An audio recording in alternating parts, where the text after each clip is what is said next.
Assalamualaikum warahmatullahi wabarakatuh. Okey. Kita nampak tie ni kita rendam. Nampak clear, kita rendam. Sebab apa kita rendam? Tie ni dia serap air. Bila serap air, kita kena rendam dulu bagi dia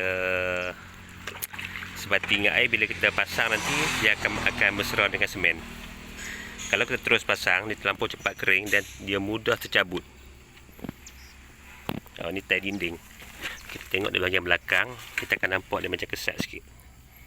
Kita nampak macam kesat sikit belakang ni. Yang ni dia serak air. Jadi mana tie yang serak air, kita kena rendam dulu. Supaya dia bila kita pasang nanti semen pun basah. Lepas tu tie pun dah lembab. Maksudnya dia boleh pegang lah. Pegang dengan yang kuat lah. Kalau kita terus kering, dia terlampau cepat kering dan mudah tercabut lah.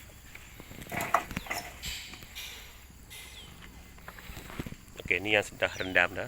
Kita nampak color dia pun lain. Okey, kita nampak masa kita rendam tu dia akan naik buih. Dia macam bubuih. Bubuih ni maksudnya diserak air. Kita akan nampak banyak buih kan.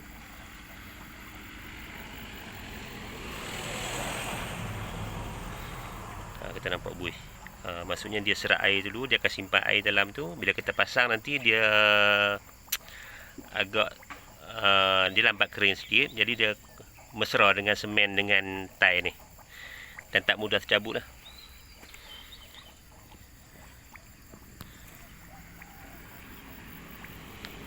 Okey, sekian. Terima kasih.